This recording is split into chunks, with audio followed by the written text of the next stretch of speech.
So we will start with Matt. He's the farm manager at Kula Urban Farms, and he's going to be giving us a quick little tour of the hydroponic greenhouse that we have right here in Asbury. Go ahead, Matt.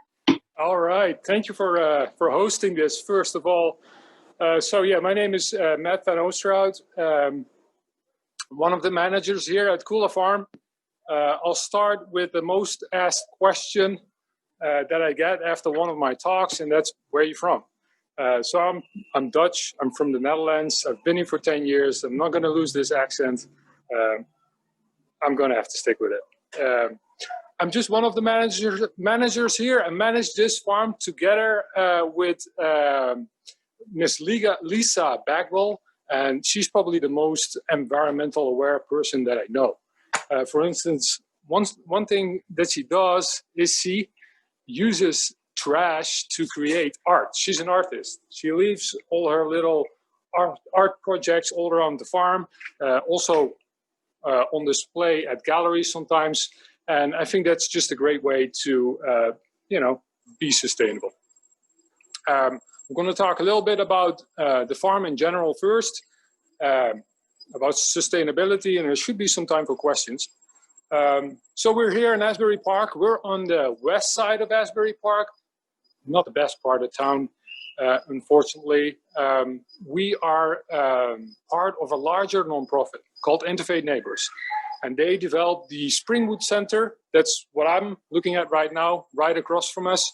It is a large center, community center, cafe, business development center, and they were looking at this. A abandoned motel, and it was a nuisance to the whole area. And the goal of Interfaith Neighbors is to help people and bring back life to this part of town. They bought the place. One thing Interfaith Neighbors does is they develop affordable housing, but this time they thought, we have to do something else. We have to make sure that the people in this part of town can kind of benefit from the huge economic boom that is happening on the other side of town. All the hotels and restaurants getting developed over there. So they thought, let's start a farm and grow food that we sell to the restaurants, at the same time bring in people from the local community to work on the farm. So that's what we do. We are a social enterprise. We do, get checked every month. Are we selling enough? But it's not our main part. We're here for the community. So we have a job program called the KFE Experience. And that's how we hire people, give them a job, no questions asked, and get them back into the workforce. And it's been working really well. One thing we also do is we turn vacant lots into lush green gardens. So it just happened to be that Interfaith Neighbors already owned a lot across the street on Springwood Avenue. And we thought, that's, people was just parking there. There was a little trash accumulating over there. Let's turn that in a garden. We did. We called it the Farm Without Borders. People can just go there to take what they need, and the farm is managed by the people that come out of our job program. It was a success. We looked at the lot next door, also empty. We found out who owned this and called them, asked them, came up with an agreement, and soon enough we expanded that threefold. And it's now also the location of our community compost. Composting is a good way to help the environment. It shouldn't end up in the trash. So for the people that don't have a space to compost, they can go there. You can go there, drop it off. It is on Atkins Avenue and Springwood, right behind the Turf Club, the old Turf Club that burned down in the 70s, much as many other places over here on Springwood Avenue. Right behind there, you can drop off your compost. And we also have businesses that do that. We appreciate it because we get to use the compost. And then right next to us, we also noticed an abandoned lot. owned by the Bethel AME Church, and they have their food pantry there. So we asked them too, can we farm it? Whatever we grow, we'll donate to the food pantry. And that's exactly what we've been doing. Every Wednesday, we drop off a load of super fresh organic produce. We were doing that already in the beginning. We have a tiny community plot in the front of our greenhouse, and we started growing lettuce and kale and invited people in, and they weren't too excited about it. We had to learn our neighbors first. So a lot of people migrated here from the southern states and also from the Caribbean islands, and now we grow collard greens and okra and papano, which is like cilantro, very much appreciated by the Hispanic community. And yeah, we found out that people want their tomatoes green instead of red. So it was definitely interesting. Overall, we donate about 4,000 pounds a year in fresh food. And yeah, we don't really keep track of what people pick. So jobs, food. We also try to host a series of educational programs. We do an after-school program called Green Thumbs, and we host workshops here, and they're fun. I think so. It's always very hands-on, and you go home with something. So making fire cider, constructing a hydroponic station, or growing mushrooms, or microgreens, things like that. We also do farm-to-table dinners. And if you're interested in those things, please go to our website. You can see the calendar. You can sign up for our newsletter. Another way is to stay in touch is to follow us on social media. We do Instagram and Facebook. Now more really about what you see behind me, though. Let me change this. So we grow hydroponically in this greenhouse. It means we don't use any soil. And the major benefits are that we can put a lot more plants in this greenhouse, which is kind of a constricted space, because we can grow vertically in these grow towers. We can fit about 5 times as much plants in here than a conventional farm. Also, we recirculate the water that we use to irrigate these towers. So we use up to 90% less water than conventional farms. Which are huge benefits, of course. We also don't have, never any weeds growing in here, so we don't have to use herbicides. And there's no leaching of any nutrients, water, or any possible pesticides into the soil because we recircle it. On top of that, starting to rain here a little bit, we capture the rain from the roof to fill our hydroponic system. Inside these towers, there is a media where the roots can kind of anchor into, and that is made out of plastic, but it's made out of a recycled plastic from, it's PET plastic. It's the #1 recyclable plastic. It's your typical Pepsi, Coke, Sprite bottle. It's the most easy thing to recycle. I think there might be a talk on recycling later on. I'm pretty excited about that. I feel it's even more sustainable than using glass. Apart from that, we're also, we're local. We're right here. Food doesn't have to travel miles away from Europe or Mexico. It is all grown right here. It is super fresh, more nutritious, and it uses less CO2. It's an automated greenhouse. Right now, the window is closing because it's raining. We have a weather station on top of our greenhouse that will close the windows if it's raining, if it gets too hot, or if the winds pick up too much. Apart from that, we have sensors in the greenhouse that will send a message to my cell phone if there's a leak. Fans come on whenever it gets too hot in here because it's important to have air circulation. More about that later. Then we have a timer on our pump now. The pump is kind of the heart of our operation here. And we used to have that on 24/7.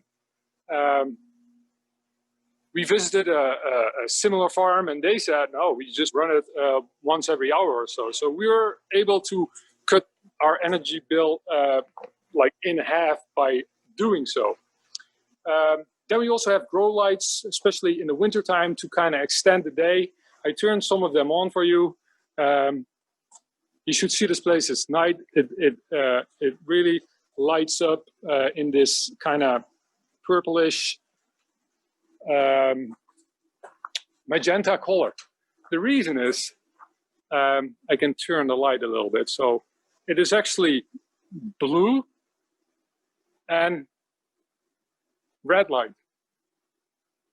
I have to turn off the white light, sorry. So it's red light and it is blue light. The main reason is that that's what plants use. They only use red and blue light. If you look at the rainbow, you see the whole spectrum of the light. In the center of it is yellow and green. The plants reflect the green light and they don't use the yellow light. So again, we are able to save on our energy bill by providing only what the plants need the most, the red and the blue light. We're in the greenhouse. You've all heard of the greenhouse effect. The main reason is carbon dioxide. Carbon dioxide is actually very important for us in the greenhouse. That important that we actually monitor it.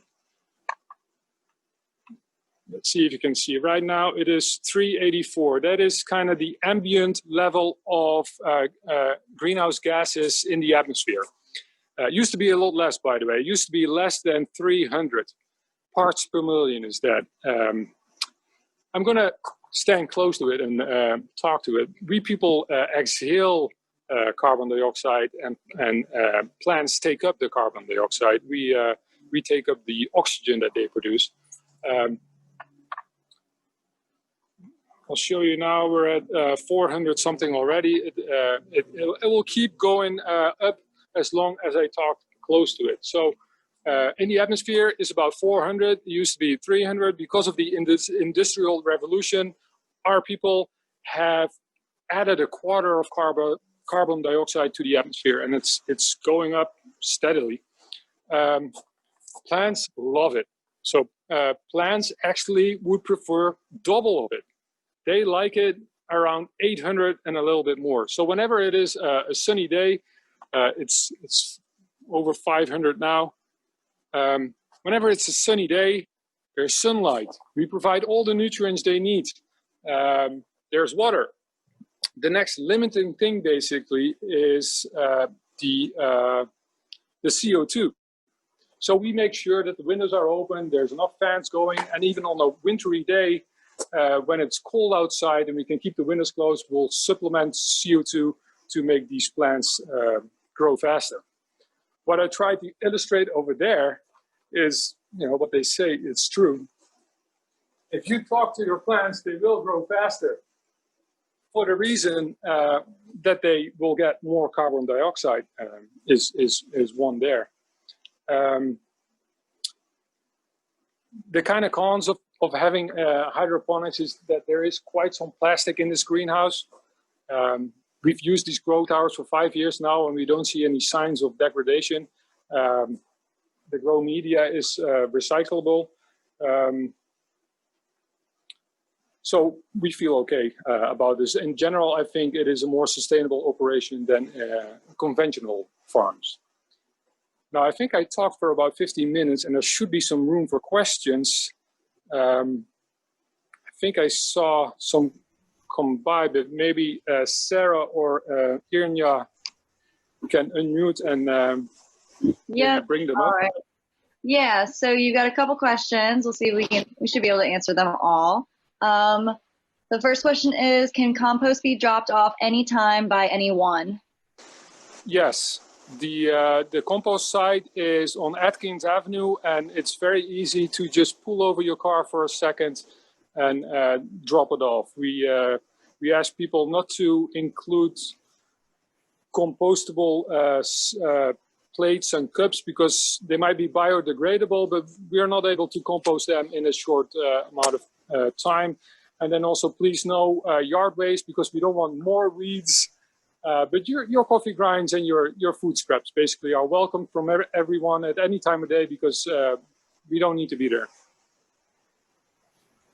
All right. Let's see. What are the major differences between similar community gardens in the Netherlands and the US or Asbury Park?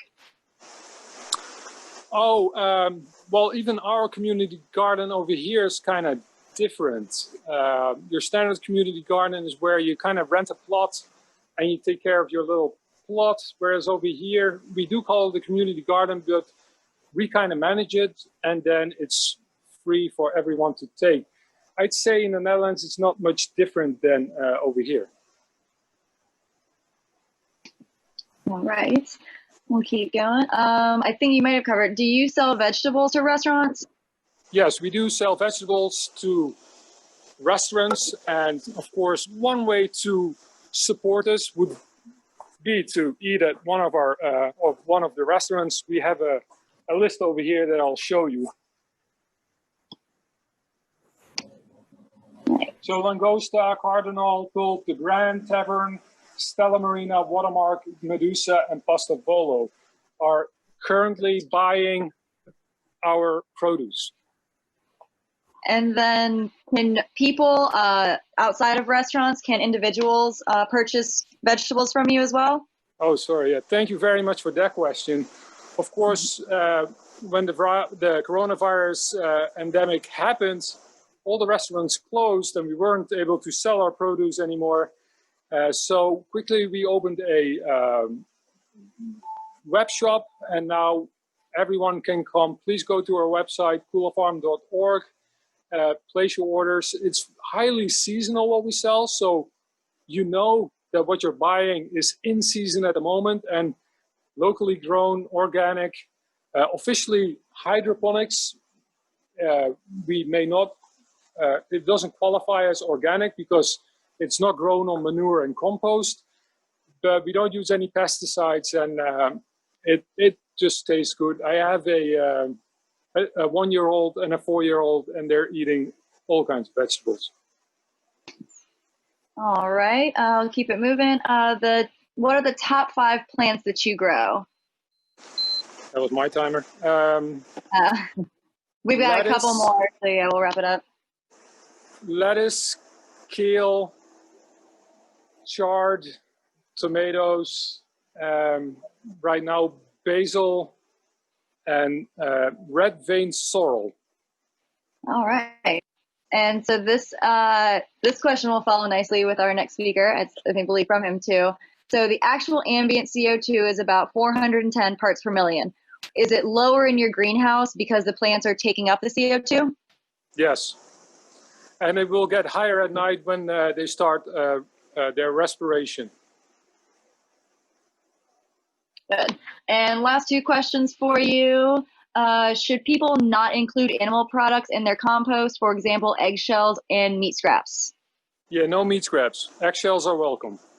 And Matt, I'm sorry, can you also just do a brief overview of what is permitted and what can be composted in the compost bins there?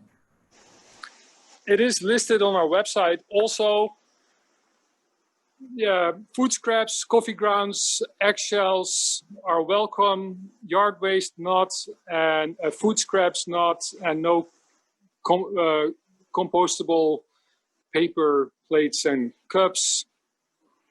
I might be forgetting something. It is listed on our website. The compost is mostly maintained and managed by my lovely colleague, Ms. Lisa Bagwell. Good. And then last question for you. How many people manage your operation? So we have 2 full-time, managers. We switch off, so I do the Wednesdays and the Saturdays, Sundays, and then Lisa does Monday, Tuesday, Thursday, Friday. Then we have a couple of people that came out of that short-term KFE program and got also part-time jobs over here. There are 3 of them at the moment. We did slim down a little bit because we don't want too many people at the farm at the same time. Just like anywhere, we want to keep it safe. We really want to make sure that we don't have to stay at home ourselves. So usually we have like 2 or 3 people from the short-term job program. Usually, in normal conditions, we have 2 to 5 people walking around on a day, and now it's more like 1 to 3 people on a day. All right. Thank you so much, Matt. That was really informative, and I hope people go out and compost at your place and check it out. I've done a workshop there myself growing mushrooms, so it's a great place. Everyone check it out, and thank you so much, Matt.